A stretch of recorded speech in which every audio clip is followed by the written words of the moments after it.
আসসালামু আলাইকুম রহমতুল্লাহি ওয়াবারাকাতুহ। দিনী আমল ইউটিউব চ্যানেলের দিনী ভাই বোনেরা, আমি আশা করি আল্লাহ তাআলার অশেষ রহমতে আপনারা ভালো আছেন, সুস্থ আছেন, আলহামদুলিল্লাহ। আজ আলোচনা করব পবিত্র রজব মাসের, আজকে হচ্ছে বুধবার। এই বুধবার দিনে বা রাতে কম করে হলেও একবার এই আমলটি করবেন। আল্লাহ তাআলা আপনার ধন সম্পদ বৃদ্ধি করে দেবেন, রিজিকে বরকত দান করবেন এবং গত এক বছরের গুনাহ ইনশাআল্লাহ আল্লাহ রাব্বুল আলামিন মাফ করে দেবেন। মনের মধ্যে বিশ্বাস নিয়ে পবিত্র রজব মাসের আজ বুধবার দিনে বা রাতে আমলটি একবার হলেও করবেন। আল্লাহ রাব্বুল আলামিন ইনশাআল্লাহ আপনাকে নিরাশ করবেন না। রজব আরবি সনের সপ্তম মাস। রজব শব্দের অর্থ সম্মান করা। ইসলামের 4টি পবিত্র মাসের একটি হিসেবে একে গণ্য করা হয়। রজব ও শাবান মাস পবিত্র রমজানের আগমনী বার্তা বহন করে। এ মাস আসলেই নবীজি রমজানকে স্বাগত জানিয়ে বেশি বেশি দোয়া করতেন। হজরত উম্মে সালমা রাদিয়াল্লাহু তাআলা আনহা বলেন, রাসূলুল্লাহ সাল্লাল্লাহু আলাইহি ওয়াসাল্লাম রমজান মাস ছাড়া সবচেয়ে বেশি রোজা পালন করতেন শাবান মাসে, অতঃপর রজব মাসে। হজরত আয়েশা রাদিয়াল্লাহু তাআলা আনহা বলেন, যখন রজব মাস আসতো তখন আল্লাহ রাসূল সাল্লাল্লাহু আলাইহি ওয়াসাল্লামের আমলের আধিক্য দেখেই আমরা তা বুঝতে পারতাম। কোনো কোনো বর্ণনায় এসেছে যে আল্লাহ রাসূল সাল্লাল্লাহু আলাইহি ওয়াসাল্লাম এই রজব মাসে 10টি রোজা রাখতেন, শাবান মাসে 20টি রোজা রাখতেন এবং রমজান মাসে 30টি রোজা রাখতেন। রজব মাসের আমলগুলোর মধ্যে তাই অন্যতম আমলই হলো এই মাসে বেশি বেশি নফল রোজা পালন করা। যদি সম্ভব হয় তাহলে আমরা অন্তত একটি রোজা রেখে আমল করার চেষ্টা করব, কারণ মাস জুড়ে নবী করিম সাল্লাল্লাহু আলাইহি ওয়াসাল্লামের নিয়মিত আমলই ছিল সোমবার বৃহস্পতিবারে রোজা পালন করা, তাছাড়াও চন্দ্র মাসের 13, 14, 15 তারিখে রোজা পালন করা। আমরা তাই চেষ্টা করব এই মাসে যখনই সময় পাব অন্তত 1-2টি করে রোজা রাখার চেষ্টা করব এবং আমলগুলো করব। সবাই আমরা চাই যে আমাদের জীবনে, আমাদের সংসারে, আমাদের পরিবারে আমাদের যেন রিজিক আল্লাহ তাআলার পক্ষ থেকে আসে, আমরা যেন সহজে ধনী হয়ে যেতে পারি, আমাদের জীবনে যেন প্রাচুর্যে ভরে যায়। এমন কিছু মানুষ রয়েছেন যারা অর্থনৈতিক দুশ্চিন্তায় অস্থির হয়ে আছেন। তারা ভুলেই যান যে মহান রব আল্লাহ তাআলা মানব ও জিন জাতি সহ সব সৃষ্টির জীবিকার দায়িত্ব নিজেই নিয়েছেন। তাই তো আল্লাহ রাব্বুল আলামিন বলেন, আর আমি তো বলেছি তোমরা তোমাদের প্রভুর কাছে ক্ষমা প্রার্থনা করো, অর্থাৎ ইস্তেগফার করো, তাওবা করো, নিশ্চয়ই তিনি অত্যন্ত ক্ষমাশীল। তিনি তোমাদের ক্ষমা করে দেবেন, তিনি তোমাদের জন্য প্রচুর বৃষ্টিপাত করবেন এবং তিনি তোমাদের ধন সম্পদ, সন্তান সন্ততি বাড়িয়ে দেবেন। এটি আল্লাহ তাআলা নিজেই বলেছেন কোরআনুল কারীমের সূরা নূহতে।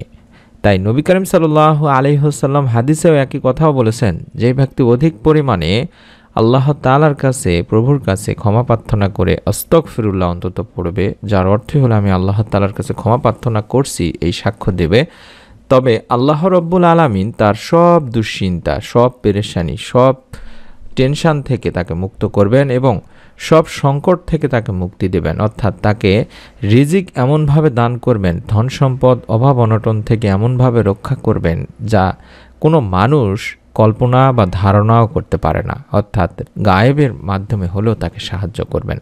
সুবহানাল্লাহ। তাই আমাদের বিশ্বাস রাখতে হবে দিনী ভাই বোনেরা, যে কাজই করুন না কেন, রিজিক অন্বেষণের জন্য দুনিয়াতে বিভিন্ন মানুষ বিভিন্ন বৈধ উপায় অবলম্বন করে থাকেন। ডাক্তার, ইঞ্জিনিয়ার থেকে শুরু করে ব্যবসাপাতি, যে কাজই করি না কেন সেই কাজেই আল্লাহ তাআলার কাছ থেকে আমাদের রিজিকে বরকত চেয়ে নিতে হবে। তেমনই একটি ছোট্ট দোয়া আমি আপনাদেরকে শিখিয়ে দিচ্ছি। এই দোয়ার মাধ্যমে রব্বুল আলামিন আল্লাহ তাআলা বান্দাকে এত পরিমাণে রিজিক প্রদান করে থাকেন যে তার অভাব অনটন আল্লাহ তাআলা মুক্ত করে দেন, তার সমস্ত প্রকার পেরেশানি, দুশ্চিন্তা আল্লাহ তাআলা এই আমলের মাধ্যমে বা এই দোয়ার মাধ্যমে তার পেরেশানি, দুশ্চিন্তা, টাকা পয়সার অভাব থেকে মুক্ত করে দেন।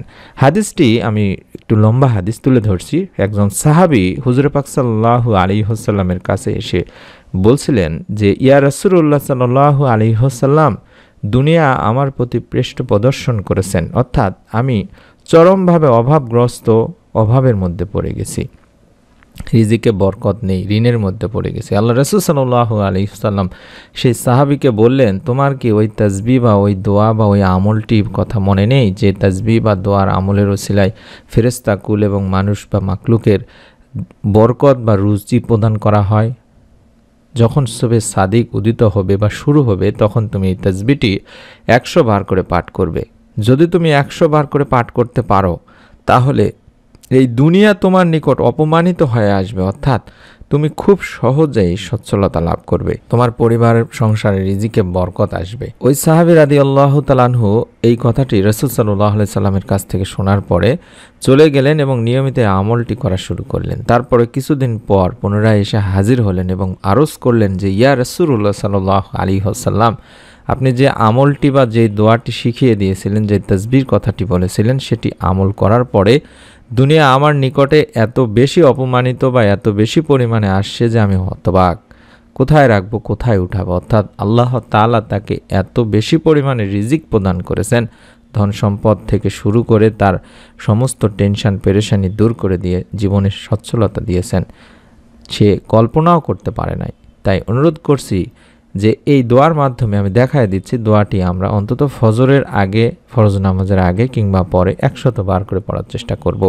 এই দোয়াটিতেও আস্তাগফিরুল্লাহ বলা হয়েছে, অর্থাৎ আমি প্রথমে আপনাদেরকে তুলে ধরলাম হাদিসটি, আমি আবারও বলছি, যেখানে নবী করিম সাল্লাল্লাহু আলাইহি ওয়াসাল্লাম বলেছেন যে ব্যক্তি অধিক পরিমাণে আস্তাগফিরুল্লাহ পড়বে, যার অর্থই হলো আল্লাহ তাআলার কাছে ক্ষমা প্রার্থনা করছি বলবে, তাহলে আল্লাহ তাআলা তার চিন্তা পেরেশানি, দুশ্চিন্তা এবং তার কল্পনার বাহিরে, তার চিন্তার বাহিরে থেকে তাকে অর্থ বা রিজিক দান করবেন, যেটা মানুষ ধারণাও করতে পারে না। ঠিক সেরকম এই দোয়াটির শেষে আস্তাগফিরুল্লাহর কথা বলা হয়েছে, অর্থাৎ আমি আল্লাহ তাআলার কাছে ক্ষমা প্রার্থনা করছি, এটি বলা হয়েছে। সুবহানাল্লাহি ওয়া বিহামদিহি সুবহানাল্লাহিল আলিয়্যিল আযীম ওয়া বিহামদিহি আস্তাগফিরুল্লাহ। এই দোয়াটির স্ক্রিনশট নিন, অত্যন্ত পাওয়ারফুল একটি দোয়া। আশা করছি আমার দিনী ভাই বোনেরা প্রত্যেকেই দোয়ার আমলটি করবেন, অন্তত কিছুদিন করে দেখুন, ফজরের নামাজের আগে এবং পরে যখনই সময় পাবেন অন্তত 100 বার কম করে হলেও বেশি বেশি পড়বেন। গুনে গুনে 100 বার কম বা 99 বার বা 101 বার পড়লে আপনার আমল নষ্ট বিনষ্ট হয়ে যাবে এমন না। আপনারা যাতে বেশি বেশি পড়তে পারেন তার জন্য সংখ্যাগুলো দেওয়া হয় থাকে। আশা করছি বুঝতে পেরেছেন। সুবহানাল্লাহি ওয়া বিহামদিহি সুবহানাল্লাহিল আলিয়্যিল আযীম ওয়া বিহামদিহি আস্তাগফিরুল্লাহ। কম করে হলেও 100 বার পড়ার চেষ্টা করবেন। এই দোয়াটিতে আমরা বলছি, মহাপবিত্র আল্লাহ এবং সকল প্রশংসা আল্লাহর জন্য। মহাপবিত্র আল্লাহ যিনি সমুচ্চ মহান, এবং সকল প্রশংসা আল্লাহর জন্য। আমি আল্লাহ রাব্বুল আলামিনের কাছেই ক্ষমা চাই। আপনাদেরকে আমি দোয়াটি আবারও দেখায় দিচ্ছি। আমি অনুরোধ করছি আমার দিনী ভাই বোনদেরকে, যারা ভিডিওটি দেখছেন এই মুহূর্তে আপনারা একটি করে নিয়ত করে ফেলুন এবং দোয়াটির স্ক্রিনশট নিয়ে নিন। আপনাদের কাছে অনুরোধ করব, অবশ্যই নিয়ত করে আমলটি করার চেষ্টা করবেন। চাইলে ভিডিওটিতে একটি করে কমেন্ট করে নিয়ত করতে পারেন নিজেদের মতো করে, এবং আপনার নিকট আত্মীয় স্বজন, কাছের মানুষজন যারা আছে তাদেরকেও এই দোয়ার আমলটি শিখিয়ে দেবেন। আমি অনুরোধ করছি এর পাশাপাশি আরেকটি ছোট্ট দোয়া পড়বেন, যে দোয়ার মাধ্যমে আল্লাহ তাআলা বান্দার গুনাহ মাফ করে থাকেন। কম করে হলেও 3 বার পাঠ করবেন। রব্বি ইন্নী যালামতু নাফসি ফাগফিরলি, রব্বি ইন্নী যালামতু নাফসি ফাগফিরলি, রব্বি ইন্নী যালামতু নাফসি ফাগফিরলি। হে আমার রব, নিশ্চয়ই অবশ্যই আমি আমার নফসের প্রতি জুলুম করে ফেলেছি, ও নফসকে কষ্ট দিয়েছি, অত্যাচার করেছি, পাপ করে ফেলেছি। আমি ক্ষমা চাই আপনার কাছে, আমি স্বীকার করছি আপনি ছাড়া ক্ষমা করার কেউ নেই। এভাবে আপনারা যদি এই কোরআনুল কারীম থেকে নেওয়া তাওবার দোয়াটি অন্তত 3 বার করে প্রতিদিন পড়তে পারেন, আল্লাহ তাআলা ইনশাআল্লাহ আপনার জীবনের সমস্ত গুনাহ মাফ করে দেবেন। তাই অনুরোধ করছি অবশ্যই আমলগুলো করবেন আল্লাহ তাআলার উপর ভরসা করে। দেখুন আল্লাহ রাব্বুল আলামিন আপনাদেরকেও এর ফলাফল ইনশাআল্লাহ দান করবেন। মনের মধ্যে বিশ্বাস নিয়ে আমলটি করতে হবে। তাই আবারও বলছি, নিয়ত করে ফেলুন এবং ভিডিওটিতে অবশ্যই একটি করে লাইক দিয়ে কমেন্ট করে অন্তত আমিন লিখে নিয়ত করতে পারেন। ভিডিওটি আপনার নিকট আত্মীয় স্বজন যারা আছে তাদেরকে শেয়ার করে দেবেন, পরবর্তী নতুন আমলের ভিডিও যাতে করে আপনি মিস না করে ফেলেন। পরবর্তী নতুন আমলের ভিডিও যাতে আমরা ইউটিউবে দেওয়ার সঙ্গে সঙ্গে আপনি পেয়ে যান, তার জন্য চ্যানেলটি সাবস্ক্রাইব করার, বেল বাটনটি অন করে রাখার অনুরোধ থাকলো। সকলে ভালো থাকুন, সুস্থ থাকুন। আমরা দোয়া করি যারা আমলটি করবেন, নিয়ত করেছেন, আল্লাহ রাব্বুল আলামিন এই আমলের ওসিলায় আপনাদের পরিবার সংসারে যাতে রিজিকে বরকত দান করেন, অভাব অনটন দূর করেন এবং আপনার গুনাহ মাফ করেন। পবিত্র রজব মাসের ওসিলায় হলেও সকলে ভালো থাকুন, সুস্থ থাকুন। নতুন ভিডিও দেখার আমন্ত্রণ জানিয়ে আজকের মতো বিদায় নিচ্ছি। আসসালামু আলাইকুম ওয়া রাহমাতুল্লাহি ওয়া বারাকাতুহু।